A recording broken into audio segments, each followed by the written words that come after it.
ಆತ್ಮೀಯ H16 news ಅರ್ಥಾತ್ ಹೇ ಸೀತಾರಾಮಗೆ ಸ್ವಾಗತ. ನಾನು ನಿಮ್ಮವ MI ಅಥವಾ ಮಲ್ಲಪ್ಪ ಜೋತಾವಾರ್. ಆದ್ಮೇಲೆ ಈಗ ತಾವು ದಿನ ಸುದ್ದಿಗಳನ್ನು ಅದರ ಜೊತೆಗೆ ವಿಶೇಷತೆಗಳನ್ನ ನೋಡ್ತಾ ಹೋಗಿ ವಿಶೇಷ ಈ ಮೊದಲನೇ ಸುದ್ದಿಯನ್ನು ನೋಡಿ.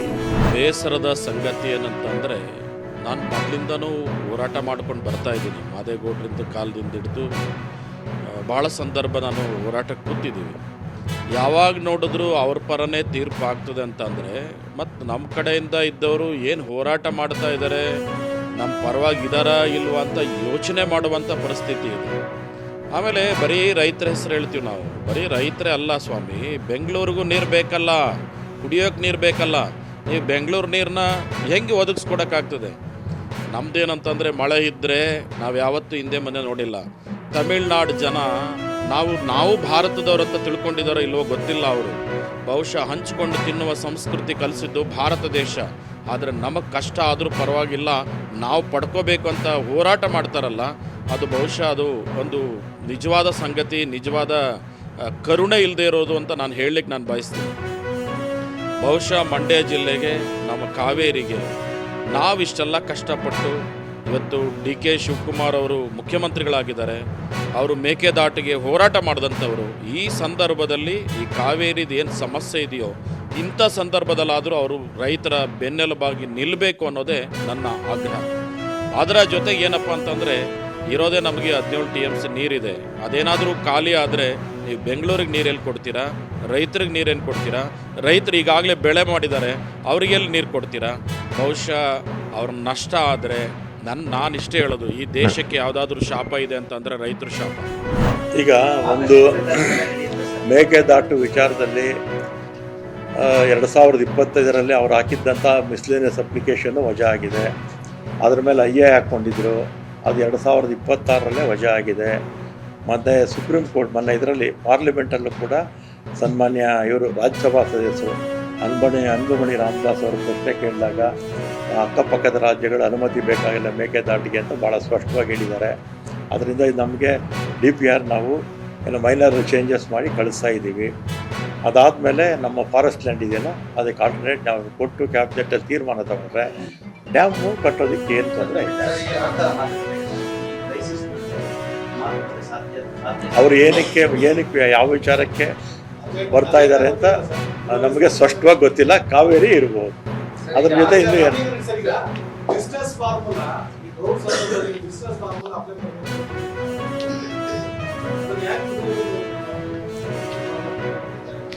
ಬಿಸ್ನೆಸ್ ಫಾರ್ಮುಲಾ ಮೇಲೇ ಅವ್ರು ಹೇಳಿರೋದು.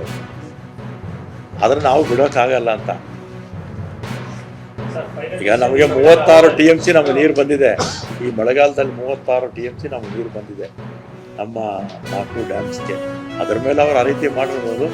ಆದರೂ ಕೂಡ ಅವ್ರು ಏನೇ ಮಾಡಿದರೂ ಕೂಡ ನಮಗೆ ನೀರಿನ ಕೊರತೆ ಇದೆ. ಅವ್ರಿಗೆ ಸಫಿಷಿಯೆಂಟಾಗಿ ನೀರಿದೆ ಮೆಟ್ಟೂರು ಡ್ಯಾಮಲ್ಲಿ. ಕುಡಿಯೋ ನೀರಿಗೆ ಅವ್ರಿಗೇನು ಸಮಸ್ಯೆ ಇಲ್ಲ.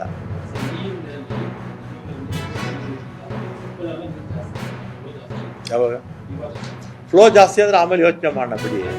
ಈಗ ಮಳೆ ಬಂದು ಈಗ ಈ ಜುಲೈ ಕೊನೆಯಲ್ಲಿ ಮತ್ತು ಆಗಸ್ಟ್ ಫಸ್ಟ್ ವೀಕಲ್ಲಿ ಮಳೆಗಳು ಬರುತ್ತೆ ಅಂತ ನಾವು ನಿರೀಕ್ಷೆ ಮಾಡಿದ್ದೀವಿ.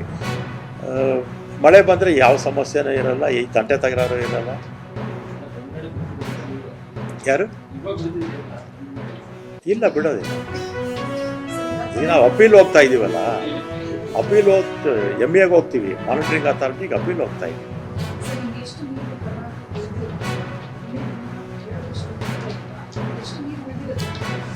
ಅಲ್ಲಿ ಏನಾಗುತ್ತೆ, 3,500 TMC ಇದು ಕ್ಯೂಸೆಕ್ಸ್ ಅಷ್ಟು ಬಿಟ್ಟರೆ ಅದು 200 ಕಿಲೋಮೀಟ್ರು ಹರ್ಕೊಂಡು ಹೋಗ್ಬೇಕು. 200 ಕಿಲೋಮೀಟ್ರ್ ಹರ್ಕೊಂಡು ಹೋಗ್ಬೇಕಾಗಿದ್ರೆ ನಾಳೆನೇ ಇದೆ.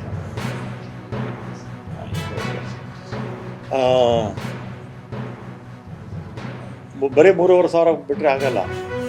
ಒಂದು 5,000 TMC ಅಷ್ಟು ಕ್ಯೂಸೆಕ್ಸ್ ಬಿಟ್ಟರೆ ಮಾತ್ರ ಬಿಳುಗುಂಡ್ಲಿಗೆ ರೀಚ್ ಆಗೋದು.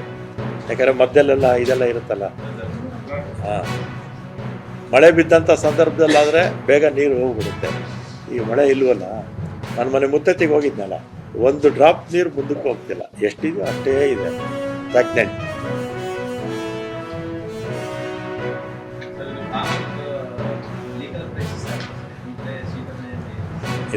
ಈಗ ಇನ್ನೊಂದು CWMA ಮೀಟಿಂಗು ಕರೀತಾರೆ.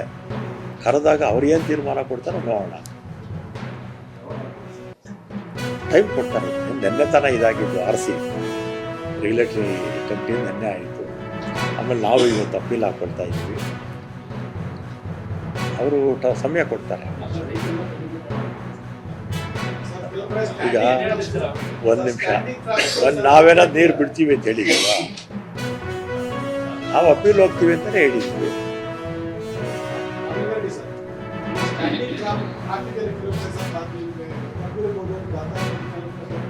ಎಲ್ಲಿ ಈಗ ಆ ವಿಚಾರ ಬೇಡ, ಯಾಕೆ ಅಂತ ಆಮೇಲೆ ಹೇಳ್ತೀನಿ, ಸುಮ್ಮನೆ ಇರಿ.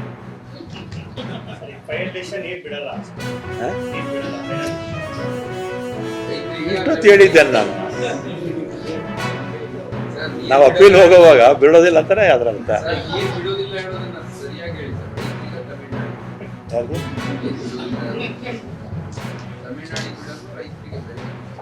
ಕೆಲವು ಆಫ್ ದಿ ರೆಕಾರ್ಡ್ ನಿಮ್ಗೆ ನಾವು ತಮಿಳ್ನಾಡಿಗೆ ನೀರು ಬಿಡೋ ಸ್ಥಿತಿಲಿ ಇಲ್ಲ.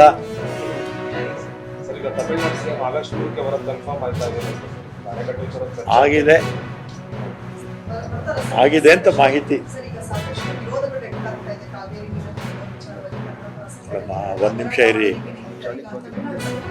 ಇನ್ನು ಅಧಿಕೃತವಾಗಿ ಬಂದಿಲ್ಲ. CM, ಆ CM, ನಮ್ಮ CM ಮಾತಾಡಿದ್ದಾರೆ, ಇಬ್ರು ಮಾತಾಡಿದ್ದಾರೆ. ಇವತ್ತು ನಾಳೆ ಗೊತ್ತಾಗುತ್ತೆ, ನಿಮ್ಗೆಲ್ಲ ಮಾಹಿತಿ ಅಗತ್ಯ ಇಲ್ಲ ಅಂತ ಸ್ಪಷ್ಟವಾಗಿ ಹೇಳ್ಬಿಟ್ಟಿದ್ದಾರೆ.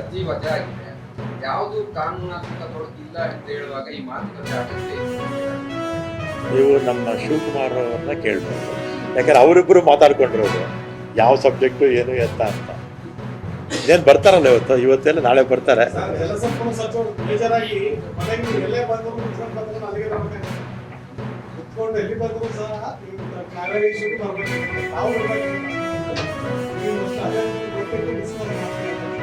ಯಾವುದ್ರ ಬಗ್ಗೆ?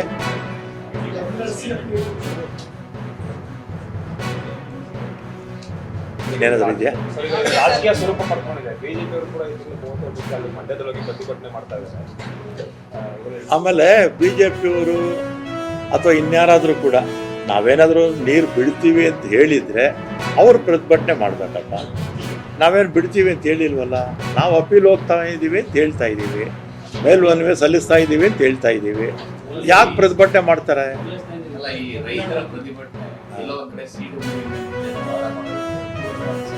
ಈಗ ಈ CWMA, CWRC, ಈ 30 ವರ್ಷದಿಂದ ಕೂಡ ಯಾರು ವಾದ ಮಾಡ್ತಾ ಇದ್ದಾರೆ ಅವರೇ ಇವತ್ತು ಮಾಡ್ತಾ ಇರೋದು. BJPಯವ್ರಿಗೂ ಅವರೇ ವಾದ ಮಾಡ್ತಾ ಇದ್ರು. ಅವ್ರ ಸರ್ಕಾರ ಇದ್ದಾಗ, ನಮ್ಮ ಸರ್ಕಾರ ಇದ್ದಾಗಲೂ ಅವರೇ ವಾದ ಮಾಡ್ತಾರೆ.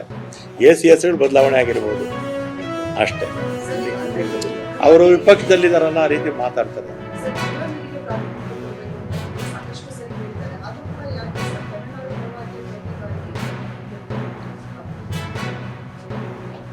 ನೀವು ಹೇಳಿದ್ದನ್ನ ನಾವು ಮಾನಿಟರಿಂಗ್ ಅಥಾರಿಟಿಗೆ ಹೇಳ್ತೀವಿ.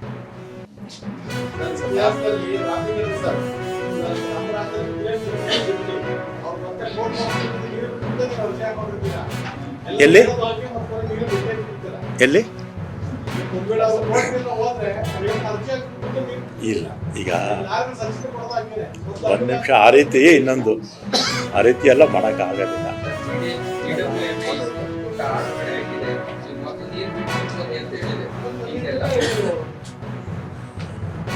ಈಗ ಅವರು ನಾವು ಊಹೆ ಮಾಡಿಕೊಂಡು ನಾನು ಹೇಗೆ ಮಾತಾಡೋಕ್ಕಾಗತ್ತಾ?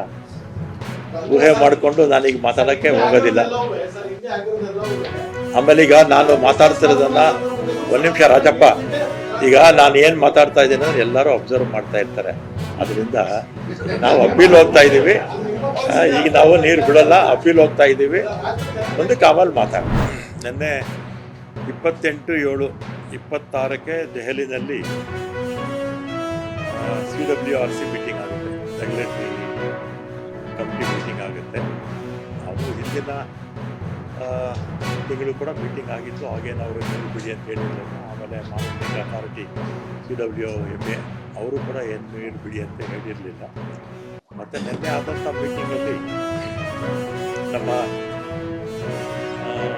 MD ಅವರು ಮಹೇಶು ರೆಪ್ರೆಸೆಂಟ್ ಮಾಡಿರ್ತಾರೆ. ಆಮೇಲೆ ಶ್ರೀರಾಮಯ್ಯ ಅಂತ ಅವರು ನಮ್ಮ ಇಲಾಖೆಗೆ ಅಡ್ವೈಸರ್. ಸುಮಾರು ಒಂದು 25 ವರ್ಷದಿಂದ 30 ವರ್ಷದಿಂದ ಅವರ ಅಡ್ವೈಸರು. ಯಾವುದೇ ಸರ್ಕಾರಗಳಿರಲಿ ಅವರೇ ನಮ್ಮ ಪರವಾಗಿ ಕಾವೇರಿ ವಿಚಾರದಲ್ಲಿ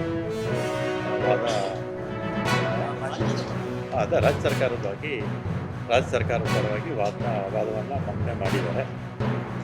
ಮತ್ತು ನಿನ್ನೆ ಆದಂಥ ಮೀಟಿಂಗಲ್ಲಿ RCನಲ್ಲಿ CWRCನಲ್ಲಿ ಇವತ್ತಿಂದಲೇ ಅಂದರೆ 29/7 ಇವತ್ತಿಂದಲೇ ಬೆಳಿಗ್ಗೆ 8 ಗಂಟೆಯಿಂದಲೇ 3,500 ಕ್ಯೂಸೆಕ್ಸ್ 15 ದಿನಗಳ ಕಾಲ ಬಿಡಬೇಕು ಅಂತ ಆದೇಶ ಮಾಡಿದ್ದಾರೆ.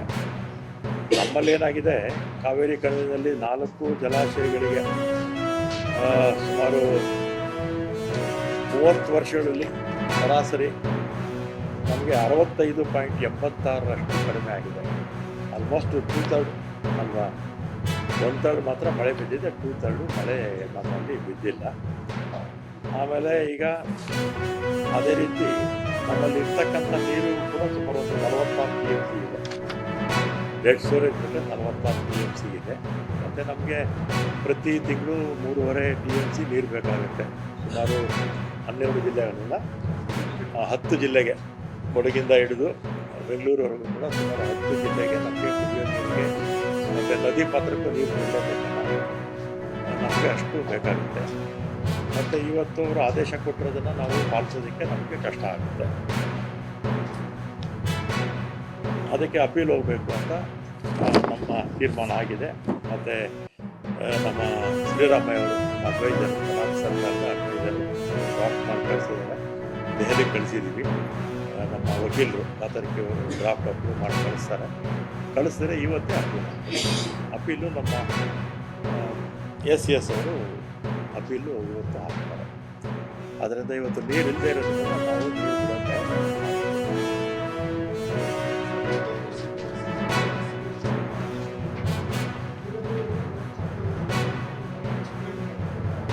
CWRC ಆದೇಶ ಕೊಟ್ಟರೆ ಅಪೀಲು ನಾವು CWMA ಹೋಗೋದು, ಮಾನಿಟರಿಂಗ್ ಅಥಾರಿಟಿ.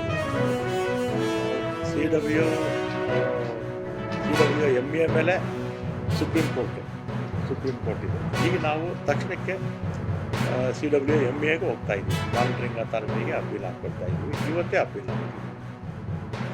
ಈಗ CWRCಗೂ CWMAಗೆ ಏನಾಗಿತ್ತು, ಮಧ್ಯದಲ್ಲಿ ಮಳೆ ಬಂದರೆ ಸ್ವಲ್ಪ ನೀರು ಜಾಸ್ತಿ ಆಗಿರುತ್ತೆ. ಇನ್ನೇನು ಇಲ್ಲ, ಮಧ್ಯದಲ್ಲಿ ಮಳೆ ಬಂದರೆ ಸ್ವಲ್ಪ ನೀರು ಪ್ರಮಾಣ ಜಾಸ್ತಿ ಇರುತ್ತೆ. ಆಮೇಲೆ ನಾನು ಇವರು ನೋಡಿದೆ, ಇವರು BJP ಅವರು ಅಶೋಕ್ ಅವರು ಹೇಳಿದ್ದಾರೆ ಸರಿಯಾಗಿ ವಾದ ಮಾಡಿಲ್ಲ ಅಂತ. ಶ್ರೀರಾಮಯ್ಯ ಅನ್ನೋರು ಅಡ್ವೈಸರು ಸುಮಾರು 25 ವರ್ಷದಿಂದ 30 ವರ್ಷದಿಂದ ಅವರೇ ಅಡ್ವೈಸರು. ಅವ್ರ ಸರ್ಕಾರ ಇದ್ದಾಗಲೂ ಅವರೇ ಅಡ್ವೈಸರು, ನಮ್ಮ ಸರ್ಕಾರಗಳಿದ್ದಾಗಲೂ ಅವರೇ ಅಡ್ವೈಸರು. ವಾದ ಚೆನ್ನಾಗಿ ಮಾಡಿದ್ದಾರೆ, ಅದರಲ್ಲೇನು ಎರಡನೇ ಮಾತೇನು ಇಲ್ಲ. ಮೋಹನ್ ಕಾತಿರೋರು ಅವರು ಅಷ್ಟೇ, ಎಷ್ಟು ವರ್ಷದಿಂದ ಅವರು ಒಂದು 25-30 ವರ್ಷದಿಂದ ಎಷ್ಟು ಭಾಳ ವರ್ಷದಿಂದ ಕೂಡ ಅವರೇ ಕಾತರಿಕೆಯವರು. ಎಲ್ಲ ಸರ್ಕಾರಗಳಿದ್ದಾಗಲೂ ಅವರೇ ವಕೀಲರು ಸುಪ್ರೀಂ ಕೋರ್ಟಲ್ಲಿ. ಆಮೇಲೆ ಶ್ರೀರಾಮಯ್ಯ ಅವರು ಕೂಡ ಅಡ್ವೈಸರು, ಎಲ್ಲ ಸರ್ಕಾರಗಳಿದ್ದಾಗಲೂ ಅವರೇ ಅಡ್ವೈಸರು. ಹಿಂದೆ ಮಧ್ಯದಲ್ಲಿ ಆಗ ನಾರಿಮನ್ ಅವ್ರನ್ನ ಕೆಲಸ ಬಡವರಿಗೆ ಹಂಚುವಂಥ ಪಡಿತರ ಇವತ್ತು ಈ ರೀತಿ ಕಾಳಸಂತೆಯಲ್ಲಿ ಮಾರಾಟ ಆಗ್ತಾ ಇದೆ ಅಂದರೆ ಇಡೀ ರಾಜ್ಯ ತಲೆ ತಗ್ಗಿಸ್ಬೇಕಾದಂಥ ವಿಷಯ ಇದು. ಮತ್ತು ಬಡವರಿಗೆ ಹಂಚಲಿಕ್ಕೆ ನಮ್ಮ ಹತ್ರ ಇಲ್ಲ. 5 kg ಕೊಡಲಿಕ್ಕೂ ಇಲ್ವಲ್ಲ. ಕೇಂದ್ರ ಸರ್ಕಾರ ಕೊಟ್ಟಿದ್ದನ್ನು ಇವತ್ತು ಕಾಳಸಂತೆಯಲ್ಲಿ ಮಾರಿಸ್ತಾ ಇದೆ ಕರ್ನಾಟಕ ರಾಜ್ಯ ಸರ್ಕಾರ. ಕರ್ನಾಟಕ ರಾಜ್ಯವೇ ನಾವು 5 kg ಕೊಡ್ತೀವಿ ಅಂತೇಳಿ ಹೇಳ್ಕೊಟ್ರು, ಈಗ ನಿಲ್ಲಿಸಿದ್ದಾರೆ. ಏನೂ ಇಲ್ಲ. ಇಂದಿರಾ ಕಿಟ್ಟನ್ನು ನಾಳೆ ಕೊಡ್ತೀನಿ, ನಾಳೆ ಕೊಡ್ತೀನಿ. ನಮ್ಮ ಆಹಾರ ಸಚಿವರು ಹೇಳ್ತಾನೆ ಭಾಳ ಒಂದು ವರ್ಷಗಟ್ಟಲೆ ಆಗೋಯ್ತು. ಏನನ್ನು ಕೊಡಲಿಕ್ಕೆ ಆಗೋದಿಲ್ಲ ಮತ್ತು ಕೊಡಲಿಕ್ಕೂ ಸಾಧ್ಯ ಇಲ್ಲ. ಅವ್ರ ಹತ್ರ ಕೊಟ್ಟಿರ್ತಕ್ಕಂಥದ್ದು ಕೇಂದ್ರ ಸರ್ಕಾರದ ಅಕ್ಕಿ ಇವತ್ತು ಬೇರೆ ಕಡೆ ಹೋಗ್ತಾ ಇದೆ, ಬಡವರಿಗೆ ಅದು ತಲುಪ್ತಾ ಇಲ್ಲ ಅಂತ ಹೇಳಿದ್ರೆ ಇದಕ್ಕೆ ಮತ್ತೆ CBI ಕೊಟ್ಟು ತನಿಖೆ ಆಗಬೇಕು. ಯಾರ್ಯಾರು ಇದರಲ್ಲಿ ಇನ್ವಾಲ್ವ್ ಆಗಿದ್ದಾರೆ ಅಂತ ಹೇಳಿ ಈಗಾಗಲೇ ಹೆಸರು ಕೊಟ್ಟಿದ್ದಾರೆ, ಅವ್ರ ಮೇಲೆ FIR ಹಾಕಿ ತಕ್ಷಣ ಎನ್ಕ್ವೈರಿಯನ್ನು ಶುರು ಮಾಡುವಂಥದ್ದು ಮಾಡದೇ ಇದ್ದರೆ ಇದು ನಿಲ್ಲೋದೇ ಇಲ್ಲ. ಇದು ಅರ್ಥವೇ ಇಲ್ಲ. ಬಡವರ ಹೆಸರಿನಲ್ಲಿ ಯಾರ್ಯಾರೋ ಬದುಕ್ತಾ ಇದ್ದಾರೆ, ಮಧ್ಯವರ್ತಿಗಳು ಅಕ್ಕಿ ಮಾರಾಟ ಮಾಡಿ ಲಾಭ ಪಡೆಯುವಂಥ ಕೆಲಸ ಸರ್. ಇದ್ರ ಬಗ್ಗೆ ಖಂಡಿತವಾಗೂ ಧ್ವನಿ ಎತ್ತಾ ಇದ್ದೀವಿ. ನಾವು ನೋಡ್ತಾ ಇದ್ದೀವಿ, ನಿಮ್ಮ ಮೀಡಿಯಾದಲ್ಲೂ ಕೂಡ ತೋರಿಸ್ತಾ ಇದ್ದಾರೆ. ಲೋಡ್ ಗಟ್ಟಲೆ ಅಕ್ಕಿ ಹೋಗ್ತಾ ಇದೆ ಅಂದರೆ ನಮ್ಮ ಅಧಿಕಾರಿಗಳು ಕೂಡ ಇದರಲ್ಲಿ ಮಿಂಗಲ್ ಆಗಿದ್ದಾರೆ. ಇಲ್ಲೇ ಇದ್ರೆ ಹೋಗ್ಲಿಕ್ಕೆ ಸಾಧ್ಯ ಇಲ್ಲ ಇಷ್ಟು.